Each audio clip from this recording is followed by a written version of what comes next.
ولسه مع بيدق القنار على الصف السادس. الأسود عاوز يتعادل. فكرة الأسود إنه عاوز يحجم الملك ده ما يجيش هنا والرخ تبقى هنا، عاوز يمنع الشكل ده.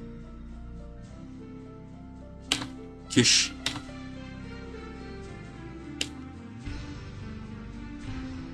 أنا قطعتك على الصف السادس دلوقتي.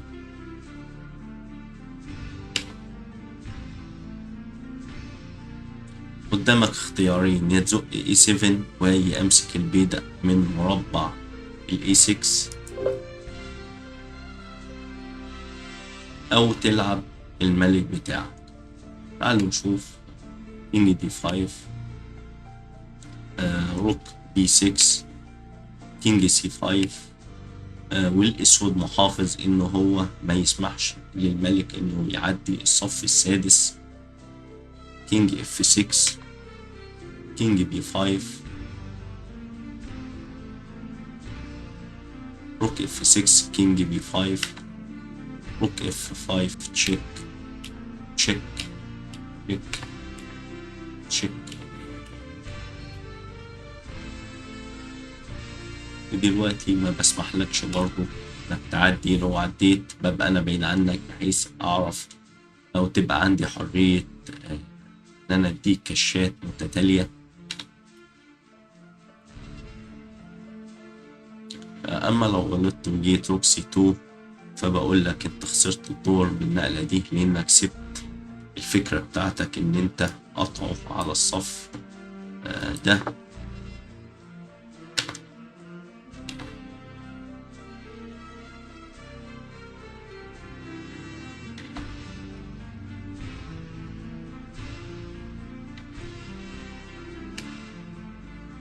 فروك B8 بتكسب.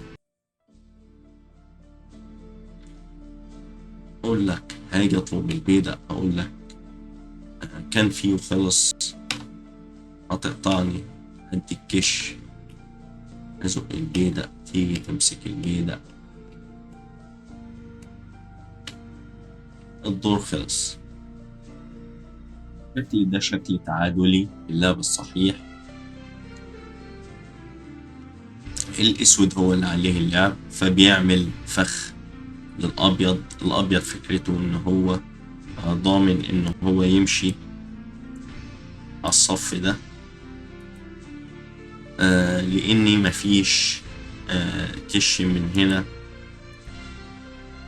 وياخد الطابية بتاعته، فعاوز يقرب ويكسب لعب نشيط. الاسود راح لعب له روك E3، بيقول له اتقدم مفيش مشكلة عادي. كينج D2. دلوقتي الاسود كسب الجيم بالفكرة الجميلة بتاعته. هلعب لك H2 بفكرة لو كلت هديك كش هنا واكل الرخ. لو لعبت الرخ مثلا في اي مكان،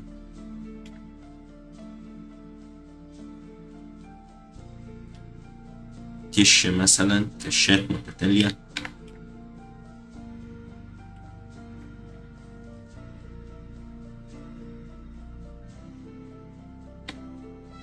والدور مكسب.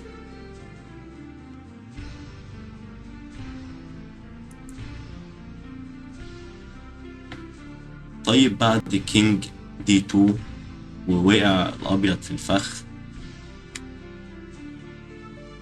ما كلش ولعب كينج E2. هقول لك انا عاوز اجيب وزير على طول دلوقتي، مفيش وقت تقدم بالملك بتاعك، عاوز اجيب وزير. اذا اكلت برضو لسه الفكرة بتاعت روك A2 واخد الرخة بتاعتك شغالة، لاني لسه في فرق خطوة بيني بينك وبين البيدق ده، فهاخد الرخة بتاعتك. فالوضع مكسب إجباري. سواء لعبت دي هجيب وزير، ما لعبتش وكلت البيدق أديك كش.